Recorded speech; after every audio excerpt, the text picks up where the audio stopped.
הלו. שלום, זה משפחת חיו? משפחת הויל, משפחת חי, זה השם הפרטי שלי. כן, מי? שלום וברכה. מדבר ארפרין לוין. מה שלומך ידידי? בסדר, ברוך השם. ברוך השם. תשמע, אני מדבר מחברת הבנייה בחיפה שאתה רכשת אצלנו דירה. כן. ויש איזה דבר שאני לא יודע אם אמרו לך, אבל בגלל הגזירות הכלכליות החדשות שיש, כל מס השבח ומה זה, נותר עוד סכום קטן שאתה צריך להעביר לנו כדי שנגמור את העסקה. איזה סכום? על מה? יש סכום קטן, זה מדובר ב-48,975 שקל, שאתה ידעת, אמרו לך שאתה תצטרך אף אחד לא אמר לי שום דבר. לא אמרו לך, אני חושב... ואין לי גם איפה להשיג את הכסף הזה, על מה אתה מדבר? תראה, אני אגיד לך, זה לא אישי, אני כולה מנהל החשבונות של החברה. אני לא יכול לעשות שום דבר, אין לי כסף, לקחתי משכנתה, נתתי לכם ממשכנתות את הכספים האלה, הכספים האלה מאיפה באו? אבל אתה רוצה לקבל את הדירה, לא? מה קשור? אני לא משלם, אני מצטער מאוד. אז איך תקבל? אני אלך לבית משפט. לא, חס ושלום לדבר דברים כאלה. אז אני אומר לך את האמת, אין לי אגורה. לא, אני פורס לך את זה בתשלומים, כמה שאתה רוצה. לא, אתה לא תפרוס לי כלום, אני לא אשלם שקל. תקשיב לי טוב, בוא תן לי מספר אשראי ואני פורס לך את אני לא נותן לך שום אשראי, אני לא משלם אגורה, אני לא יודע מי אתה בכלל. אני אלפרין לוין, אני מנהל החשב הכללי של החברה. אז אני מצטער להגיד לך שאני לא משלם אגורה. תשמע, בוא נהיה יותר, אתה יודע, יותר רגועים. לא, אני לא רוצה להיות יותר רגוע, אני שמתי את החיים שלי בדירה, נכנסתי לחובות, נכנסתי לברוכים, אתה רוצה ממנו כספים שאין לי אותם? חס ושלום. אני לא רוצה לעשות לך נזק, אבל זה חוק שביבי הביא אותו, לא אנחנו. אני מצטער מאוד, אין לי שום חוזה, לא כתוב לי שום חוזה שאני צריך לשלם עוד כספים. אני נתתי לכם עד האגורה האחרונה את השקל האחרון. תראה, ביבי נמצא על ידי. זה לא מעניין אותי מי נמצא לידך, מי נמצא לא לידך, אני לא משלם אגורה. אז תראה, בוא נעשה את זה הכי טוב. 42 תשלומים זה יוצא סכום קטן, אתה תעמוד בזה. אתה לא מבין עברית מה אני מדבר איתך? אני לא משלם אגורה.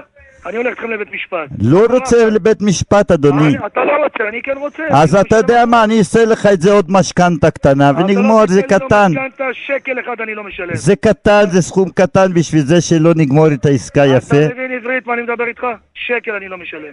תקשיב, תראה, יצא לך כולה 180 שקלים בחודש. לא רוצה, אפילו שקל לא ישלם לך. אני לא חייב לך שום דבר. אז אני לא נותן לך את המפתח של הדירה. בוא נראה אם תיתן או לא תיתן. אני כבר אומר לך שאני מוכר אותה למישהו אחר. בוא תמכור. בוא נראה אותך שתמכור. בוא נראה אם יש לך ביצים, בוא נראה שתמכור. אם אתה רוצה שאני אמכור לך את הבית שלך ואותך ביחד. מה אמרת לי עכשיו? בוא נראה אם אני אמכור את הבית שלך, אתה אמכור את הבית שלי, אני אמכור את הבית שלך. זה מה שאמרתי. מה, אתה מקלל? אני לא מקלל. אמרתי לך, אתה תמכור את הבית שלי, אני אמכור לך את הבית שלך. אתה קראת לי בן של לא רוצה להגיד מה? אני לא אמרתי שום בן, אני לא יודע על מה אתה מדבר. אמרתי לך, אתה רוצה למכור את הבית שלי שאני שילמתי עד השקל האחרון, אני אמכור את הבית שלך.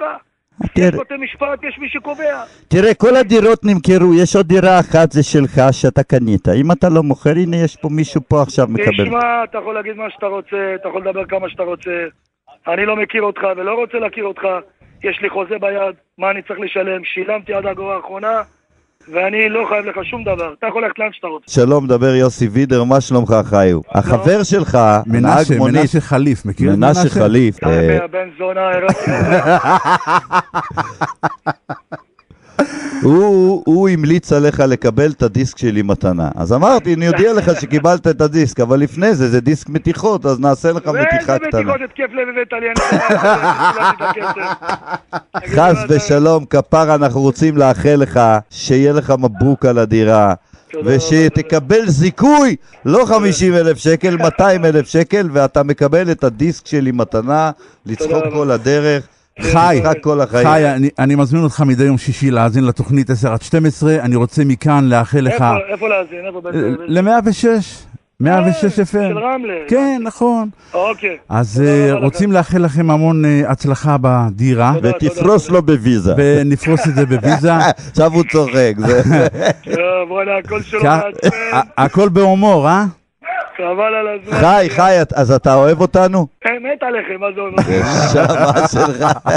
אז אחלה, שבת שלום חי. שבת שלום ביי. תראה, זה הקטע של מתיחה. הבן אדם עלו לו הפיוזים, בהתחלה בן אדם מתעצבן, כשהוא מגלה שכל התיק הזה לא אמיתי, הוא מקבל את המצב רוח הכי טוב בחיים. זה קטע של מתיחה. שוב לאחל לחי, מברוק על הדירה החדשה. דרך אגב, אני לא עושה מתיחות כאלה, אין בדיס, זה אתם רציתם. המתיחות שלי, כל המתיחות הן באות מטוב. אתה שם לב שאנשים... אבל הצלחנו לעשות עליו מתיחה. כן, הרגנו אותו, אתה יודע, לא נעים. ושוב המון תודות למנשה חליף, נהג המונית, שהמליץ על חי. ואם לך יש בעיה, שיפנה אליו, תסגור איתו את החשבון, זה הכל היה הוראה ממנו.